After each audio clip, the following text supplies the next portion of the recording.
Interphase accounts for 90% of the cell cycle and is divided into subphases: G1 phase, S phase, and G2 phase. During G1 phase, cell growth takes place with the production of proteins needed. DNA replication takes place during S phase, and the cell continues to grow as it enters G2 phase with the production of proteins and organelles in preparation for self-division. At the same time, the cell is making sure DNA replication is completed without any errors during G2 phase. During interphase, the cell is composed of paired centrosomes that are microtubule organizing centers, non-condensed chromatin, and a present nucleolus.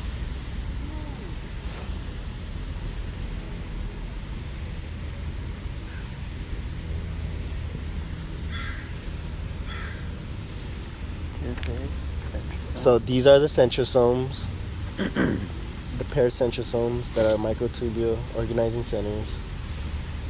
This is the nuclear envelope.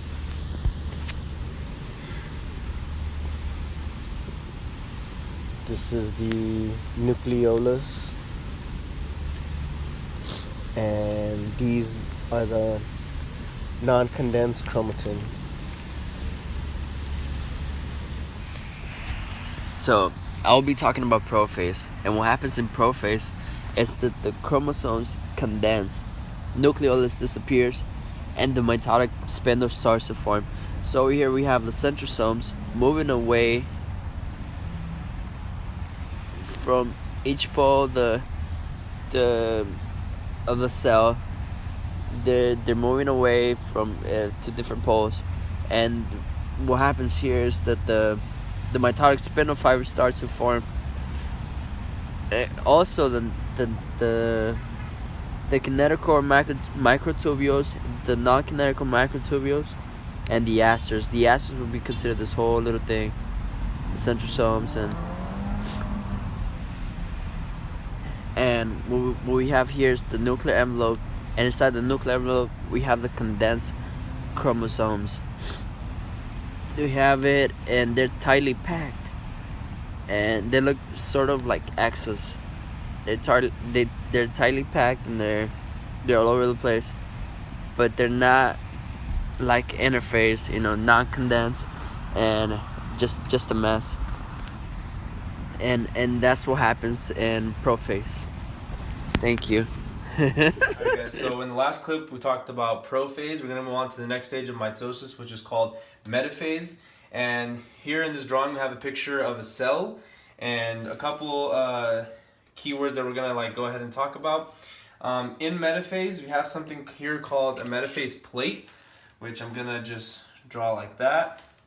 Metaphase plate is just the chromosomes are aligning in the middle, equidistant from the two different poles of the cell. So that's here what we call a metaphase plate. So I'll go ahead and write it right here. Metaphase plate. And we're going to start from the top and work our way to the bottom of the cell, or from what I would say is the top of the cell. So right here you have your centrosome, and I'm going to go ahead and write that, centrosome. And in the centrosome, you have two centrioles right here. And something that I want to note is that centrioles are not a must for mitosis, as we see in plant cells.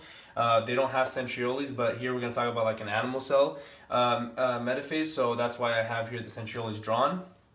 We have microtubules that extend like little arrays. They're shorter microtubules. They're called asters. So we'll go ahead and label that asters. Excuse my handwriting. So so these are the asters right here. I have them in red. And as we come down to the cell, we have here different microtubules. The blue ones that you see right here are called kinetochore microtubules, and let's go ahead and write that here on the side. Kinetochore microtubules. And the reason that they're called kinetochore microtubules is because they're connected at the middle of the chromosome of something called a kinetochore, which is just a protein, a specialized protein that allows for the connection of these microtubules, and that's why they're called kinetochore microtubules. I have them here in red. I do want to note something though. There is something called a centromere in between the chromosomes. However, like it's hard to draw them because they're overlapping each other in a way. So that's why I just drew the centromere, and then on top of it, which is the black dot, that's the kinetochore. And then, so they come from both poles of the cell, and they connect right here. They kind of do some like tug of war type of action, where they're both pulling on the chromosome, and that's how the chromosome ends up in the middle. And we have another type of microtubule right here in black, and this is called the non-kinetochore microtubule. So let's go ahead and write that right here.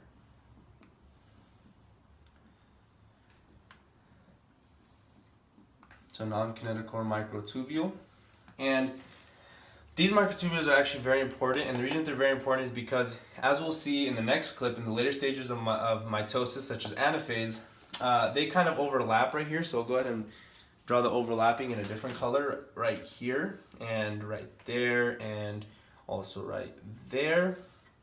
And what this overlapping is what's gonna happen with this overlapping is that the overlapping is kind of gonna go away in anaphase, and the microtubules are gonna expand the cell, elongate the cell, so that in telophase and cytokinesis, the cell can then have room to divide. And so that's why these non-kinetochore microtubules are very, very important. So this is basically a good overview of metaphase. The easy way that I remember metaphase is the chromosomes are in the middle of the cell, and hence the word meta. And yeah, that's about it for metaphase. And we'll go on to the next phases of mitosis with anaphase in the next clip, and telophase and cytokinesis in the last clip. Thank you. Now we'll be talking about anaphase. Have our cell.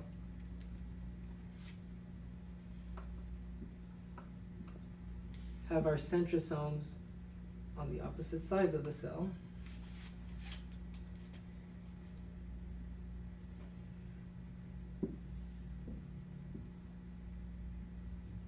Have our microtubules.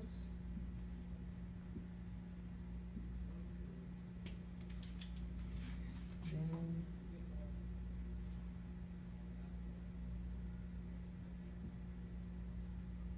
we have our chromosomes.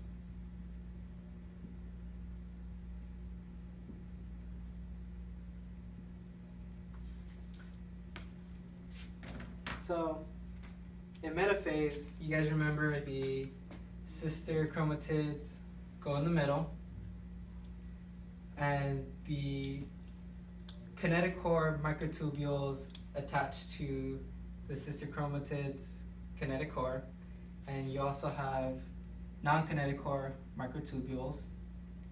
So with the kinetochore microtubules, they shorten, and they essentially pull apart the sister chromatids. And each one becomes its own chromosome. So animal cells, humans have 46 chromosomes. At this point in anaphase, we have 92 chromosomes, double the amount of chromosomes. Number of chromatids, still 92. Doesn't jump up, still have the same amount of chromatids. Remember that. So, as I was saying, the kinetochore microtubules, pull them apart, have their own chromosomes. The non-kinetochore microtubules, these guys elongate, which help the cell elongate, which is needed for the next phase, telekinesis. Let's hear more about that now. Alright guys, so now we're heading towards the end of mitosis, and we're on the last phase, which is telophase. And pretty much, if you guys remember, that telophase has the same key events as prophase, except it's basically the exact opposite. So I'm going to draw this little figure for you. So you have, instead of before a nuclear envelope broke down, now you have a nuclear envelope forming two, because there's going to be two daughter cells. And beforehand, we had the chromosomal DNA end up winding down and condensing, but now they're all going to decondense and unwind. So it's going to be a lot of loose DNA throughout inside the nuclear envelope. And we had centrosomes, but you guys have to remember that centrosomes are only present in the animal cells. So this part of telophase actually only occurs in animal cells. So now we have our centrosomes, and these little fibers that are coming off, these little microtubules, those are actually what they were, mitotic spindles, as you guys saw from the last phase, and they essentially pulled back, depolarized, and they were broken down because we're no longer needing them, because due to the fact that the cell's already elongated and the DNA is on separate sides of the cell. So now that's pretty much the basis of telophase. And now if we go to cytokinesis, there's only two kinds. There's animal and plant. And this is pretty straightforward. So animal, see how there's this little pinch thing happening? So that's these two parts eventually pinch completely, splitting the two cells. And they refer to this as a cleavage furrow.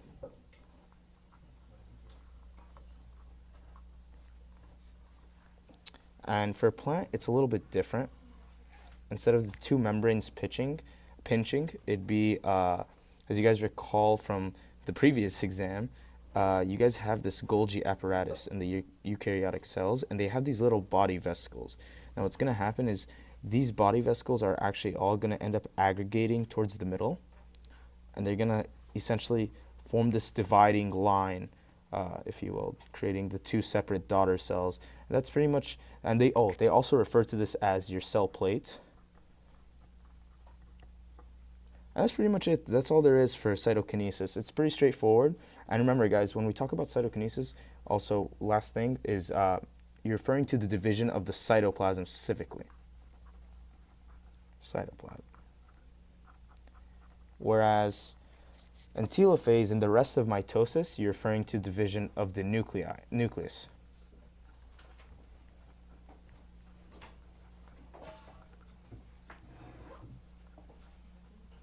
And that's pretty much it, guys. Thank you for watching. Leave a like, subscribe, and thank you.